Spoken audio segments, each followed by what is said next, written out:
We now welcome to the stage at the 2025 Calhoun County High School Football Media Day, the Donoho Falcons. Donoho competes in 1A, Region 6. The head coach of the Falcons is Bill Smith. Today, Coach Smith has brought with him senior running back linebacker Ethan Bailey and sophomore quarterback linebacker Luke Farrell. Coach Smith, we'd like to start with your opening comments. First of all, it's a pleasure to be here at the Anderson Country Club. This is just a top-notch run media day. And I don't know because I've done a few of them. Yes. All over the state, but this is well run, better run than any I've ever attended. I always look forward to the food, and the questions are always pertinent, and everybody's friendly. And of course, everybody that is sat on this stage is undefeated so far this season. And so everybody's in good spirits, even though the heat index is 105. But I brought with me two outstanding young men, and let me first say this about the Donoho School. I'm starting my 34th year, and these are the finest young men that I've ever been around. And we're not supremely loaded with 3, 4, 5-star talent, but we've got outstanding young men. Hopefully we are going to outwork people, and hopefully we can win some games because of our character, our selflessness.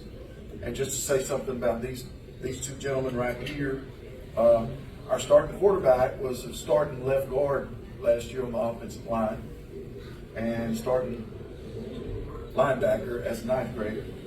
And so, and Ethan, this time last year, we moved him from offensive line to running back. So they're sort of living the dream, going from offensive line to quarterback and running back. And so, but to have kids that are team oriented and team first, especially in our culture that we're living in today, where it's not just about me, so I really want to brag on David Moon, our head of school, and Steve Gendron, my athletic director. They make my job a breeze.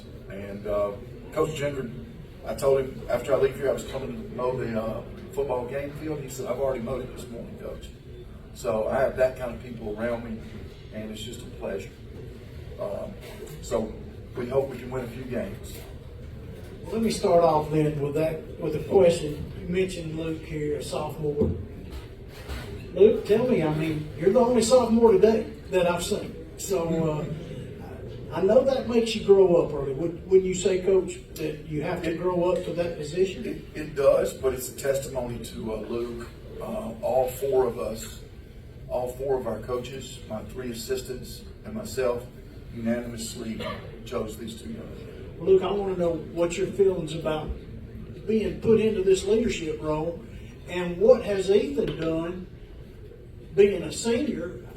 Is there a correlation there to looking at him? And Ethan, you can comment after Luke on what it's like to lead when your quarterback is definitely younger than you would be.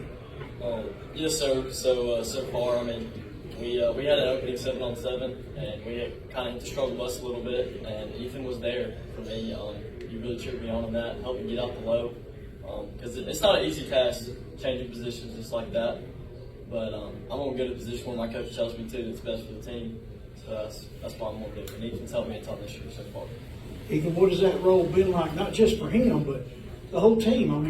Donoho's got their struggles, but you are up here leading them. And what do you think about how that's meant to you and what you mean to this team? Definitely having a leader role for all of them, trying to help their mentality a little bit, because most of the team's real young, right? So they haven't learned that mentality that they got to keep on pushing, probably, most definitely. And helping them do that is amazing. So helping Luke is probably one of the best things the quarterback, right, especially getting so young. Yeah. A couple things for the players. First of all, I just want to put you compared to Luke. Your great-grandfather gave me my shot at coaching at Anderson High School 100 years ago. But anyway, for you two guys, just curious, did you want to move from offensive line to these positions, or were you told that you're going to? I mean, to be fair, I was told to go to this position, but wherever coach tells me to be, that's where I'm going to go, and I'm going to give best effort wherever that is on the field, just for the team. I told him nicely. I've been a quarterback coach since 2000 and a spread offense since 2000. And Luke has a chance to be really good. Ethan?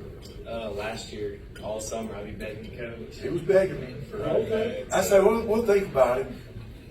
It's under advisement. We'll think about it. And even with the pass coach, I was begging him, but never gave me a chance. So I got that one chance to do everything I could. And Make the best out of it. Got a question right here on front, Coach. We've had a lot of schools come through already today, from 6A on down. And I'll say it every year. I don't care if you're competing in 1A or 7A in this state. You're gonna play some good competition Absolutely. because that's the equalizer in all this. You got, for the most part, now 1A you can have, different size classes, and then 7A you can, but for the most part, 1A you're going to have similar schools. And talk about that level of competition, whether you've got 72 players stressed out or you've got 18 or 19 players stressed out, coaching is still coaching. Oh, it is. I've been the head coach at Shades Valley and at Huffman. At Shades Valley, we were competing against, we got beat by Hoover 2 years in a row in the playoffs. So I've coached at the Met in front of 20,000, and I was just as excited when we clinched the playoffs this year at 1A Donoho as when we beat Mountain Brook and Thompson and Vestavia and the big boys at Shades Valley. It was every bit as exciting for me and rewarding because we started out 1-5. And we finished the season 5-5 in the regular season, made the playoffs when we were counted out. But Wadley possibly would have won 3A state last year. That's not a shot at 3A. It's just how supremely talented they were. Winterboro, very, very talented. Our region has got a lot of talent, and Fayetteville. It started the year really, really well and had 2 or 3 major injuries that really affected them. So it's going to be a battle to make the playoffs, especially losing the 6 seniors that we lost last year. And but I didn't know if we would have the leadership to step up and immediately, in the absence of those 6 seniors, these 2 especially have. Guys, I've asked this of a couple of students, and knowing Donoho's rigorous academic standards, how do you balance that out? Your schoolwork, your athletic work, make sure that you excel in both of them. we have a tutorial at the school. At the end of the day, we can go to tutorial and meet all the teachers and get them to help us with our schoolwork. And our parents help a lot with that too. So we probably get out around 6:30 for football. We'll go back home, probably do some schoolwork. And even we have study halls in school to have time to do our work too. So that helps a lot. Yeah, every student at Donoho has one study hall, and also and they utilize it. When I went to school, we had study hall. I remember in junior high, and that was the biggest waste of time ever. I enjoyed it. Me and my buddies just goofed off, but the Donoho kids they utilize that time in study hall, and then tutorial, and obviously if they've got a C or lower, I mean they're at tutorial, and I don't get them the first part of practice, but that's fine. That's the culture of Donoho, and for the most part, our kids, I mean they toe the line. Our GPA is extremely high. So proud of the accomplishments. Our senior class only had 30 last year at Donoho. 10 out of 30 made 30 or better on the ACT. And the average ACT score was 28. and then the AP scores were off the chart. And so, just wanted to give a shout out to Donoho. It's impressive. This is for the players right here on the front row, guys. We see your coach come in here year after year, seems to be happy-go-lucky, smiling. During practice or during a game, have you ever seen him so mad he's red as a bull? What makes him mad? I would say not running plays correctly and not running them to your best ability, and then maybe just showing like a little less effort than you normally can. Really gets on his nerves a little bit, and he'll start to look like a tomato a little bit. In the wintertime, he would get so mad that his head would be steaming. But whenever we start dropping our heads, we don't have as many players, so not many people switching out. So when we start dropping our heads and start getting down tired, he'll try and fire us back up. Is that pretty spot on, Coach? Is that what lack of effort? Does that get you every time? Oh, lack of effort. You can control your effort, intensity, your motivation. Body language is a big one for me. I do not have negative body language on the football field, and that's a crusher right there. Well, Coach, I'll ask you something.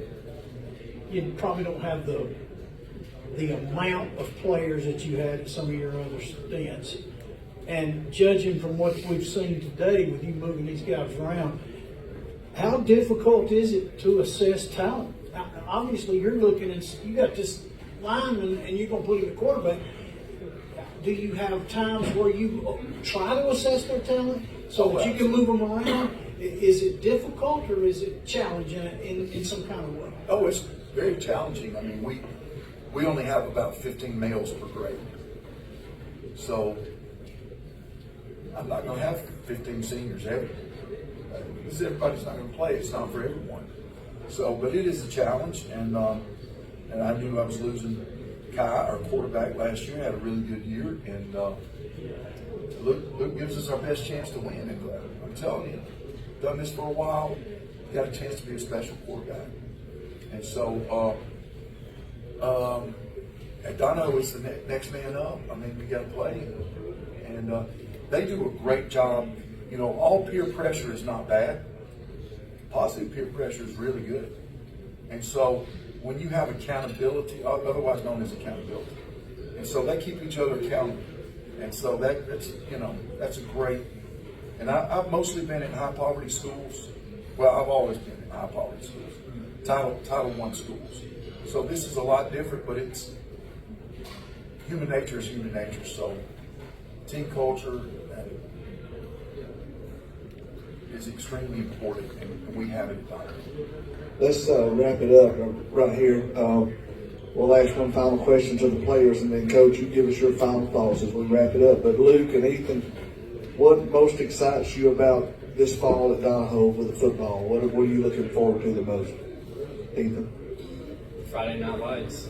I mean, nothing beats it, right? But definitely learning each other, especially with the new players. We have a lot of new players, especially young ones. So trying to get them to learn how to play, inspiring them, motivating, all that kind of stuff gets me fired up for the season.